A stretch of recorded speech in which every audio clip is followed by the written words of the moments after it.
លោក Trump និយាយថាលោកកំពុងបង្កើនពន្ធលើប្រទេសកាណាដាចំនួន 10% បន្ទាប់ពីការផ្សាយពាណិជ្ជកម្មរបស់លោក Reagan នៅ Ontario បើយោងតាមរបាយការណ៍ពី CNN នៅថ្ងៃទី$25នេះបានឲ្យដឹងថាលោកប្រធានាធិបតី Donald Trump បាននិយាយកាលពីថ្ងៃសៅរ៍ថាលោកកំពុងបង្កើនពន្ធលើប្រទេសកាណាដាចំនួន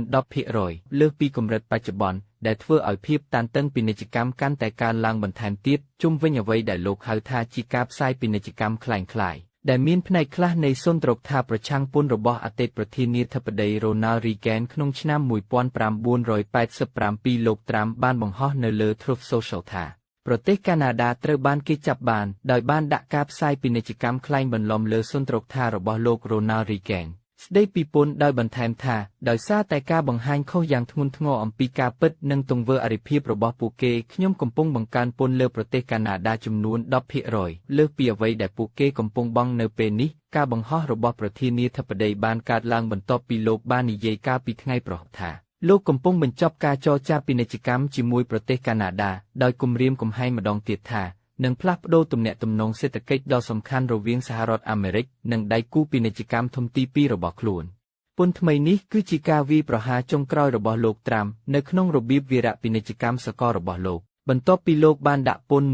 100% លើសពីពន្ធណាមួយលើប្រទេសចិនដើម្បីសងសឹកចំពោះការគ្រប់គ្រងការនាំចេញថ្មីដែលទីក្រុងប៉េកាំងបានដាក់លើរ៉ែដ៏កម្រកាលពីដើមខែនេះលោក Trump បានបង្ហោះអំពីពន្ធគយនេះខណៈពេលកំពុងជិះយន្តហោះ Air Force One ដែលលោកកំពុងធ្វើដំណើរទៅកាន់ទ្វីបអាស៊ីសម្រាប់ដំណើរទស្សនកិច្ចរយៈពេល5ថ្ងៃដោយចាប់ផ្ដើមនៅប្រទេសម៉ាឡេស៊ីជាកន្លែងដែលលោកនឹងជួបជាមួយមេដឹកនាំអាស៊ីអាគ្នេយ៍លោកត្រូវបានគេរំពឹងថានឹងជួបជាមួយមេដឹកនាំចិនលោក Xi Jinping នៅចុងបញ្ចប់នៃដំណើរទស្សនកិច្ចរបស់លោកនៅប្រទេសកូរ៉េខាងត្បូងការផ្សាយពាណិជ្ជកម្មរបស់ប្រទេសកាណាដាដែលត្រូវបានទិញដោយរដ្ឋាភិបាល Ontario និងចាក់ផ្សាយនៅលើបណ្ដាញទូរទស្សន៍ធំៗរបស់សហរដ្ឋអាមេរិកបានបង្ហាញឈុតខ្លីៗពីសុន្ទរកថាមួយដែលលោក Reagan បានរិះគន់ពន្ធគយការផ្សាយពាណិជ្ជកម្មនេះបានដកស្រង់សម្ដីរបស់លោក Reagan តែបាននិយាយថាពន្ធគយធ្វើឲ្យប៉ះពាល់ដល់កម្មករនិងអ្នកប្រើប្រាស់អាមេរិកគ្រប់រូបនិងកំពុងបង្កឲ្យមានសង្គ្រាមពាណិជ្ជកម្មដ៏ខ្លាំងក្លាមូលនិធិនិងវិទ្យាស្ថានប្រធានាធិបតី Ronald Reagan បាននិយាយថាការផ្សាយពាណិជ្ជកម្មនេះបានបង្ហាញខុសនៅពាក្យសម្ដីរបស់អតីតប្រធានាធិបតីលោក Doug Ford នាយករដ្ឋមន្ត្រី Ontario បាននិយាយកាលពីថ្ងៃសុក្រថាលោកបាននិយាយជាមួយនាយករដ្ឋមន្ត្រីកាណាដា Mark Carney ហើយថាយុទ្ធនាការផ្សាយពាណិជ្ជកម្មរបស់សហរដ្ឋអាមេរិកនឹងផ្អាកនៅថ្ងៃច័ន្ទដើម្បីឲ្យការចរចាពាណិជ្ជកម្មអាចបន្តឡើងវិញប៉ុន្តែការផ្សាយពាណិជ្ជកម្មនេះនឹងបន្តដំណើរការនៅចុងសប្តាហ៍ក្នុងអំឡុងពេល World Series ដែលស្ថិតនៅចន្លោះក្រុម Los Angeles Dodgers និង Toronto Blue Jays ដែលជាក្រុម Major League Baseball តែមួយគត់របស់ប្រទេសកាណាដាលោក Trump បាននិយាយកាលពីថ្ងៃសៅរ៍ថាការផ្សាយពាណិជ្ជកម្មរបស់ពួកគេនឹងត្រូវដកចេញភ្លាមៗប៉ុន្តែពួកគេបានអនុញ្ញាតឲ្យវាដំណើរការកាលពីយប់មិញក្នុងអំឡុងពេល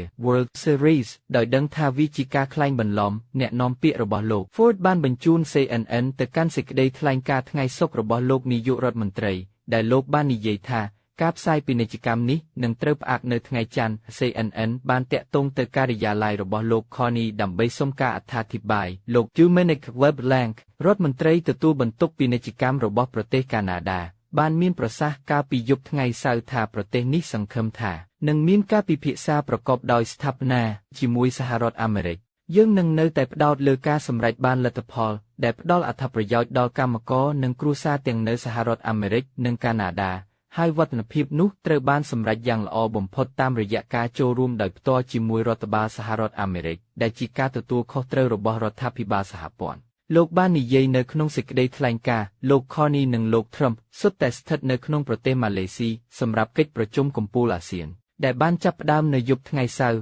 នៅម៉ោងក្នុងស្រុកនៅព្រឹកថ្ងៃអាទិត្យពន្ធគយនៅកម្រិតណាមួយនៅតែជាពន្ធលើអាមេរិកជាមុនសិនបន្ទាប់មកការប្រកួតប្រជែងរបស់អាមេរិកខាងជើងទាំងមូលយើងសង្ឃឹមថាការគំរាមកំហែងនៃការកើនឡើងនេះអាចត្រូវបានដោះស្រាយតាមរយៈបណ្ដាញការទូតនិងការចរចាបន្ថែមទៀត CUSMA មានន័យថាអាមេរិកខាងជើងដែលអាជីវកម្មធ្វើបានល្អជាងតំបន់ពាណិជ្ជកម្មសេរីដ៏ជោគជ័យគឺជាមូលដ្ឋានគ្រឹះសម្រាប់សេដ្ឋកិច្ចរបស់យើងទាំងពីរលោកស្រី Candace Lane ប្រធាននិងជានាយកប្រតិបត្តិនៃសភាពាណិជ្ជកម្មកាណាដាបានប្រាប់ CNN នៅក្នុងអ៊ីមែលមួយប្រទេសកាណាដាជាដៃគូពាណិជ្ជកម្មកំពូលមួយរបស់អាមេរិកជាយូរមកហើយនៅពីក្រោយប្រទេសចិននិងមិចស៊ិក ដែលធ្វើឲ្យភាពតានតឹងពាណិជ្ជកម្មคล้ายជាប្រធានបទដ៏ក្តៅគគុកកាលពីឆ្នាំមុនសហរដ្ឋអាមេរិកបាននាំចូលទំនិញដែលមានតម្លៃ $411.9 លានពីប្រទេសកាណាដាពន្ធគយដ៏ខ្ពស់របស់លោក Trump លើរថយន្តដែកថែបអាលុយមីញ៉ូមឈើនិងថាមពលដែលជាការនាំចេញសំខា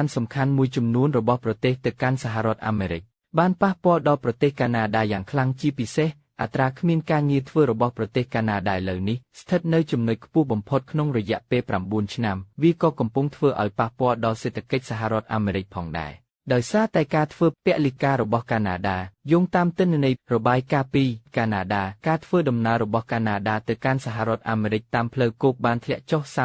31% នៅឆ្នាំនេះរហូតដល់ចុងខែកញ្ញាការនាំចេញស្រាអាមេរិកទៅកាន់ប្រទេសកាណាដាបានធ្លាក់ចុះ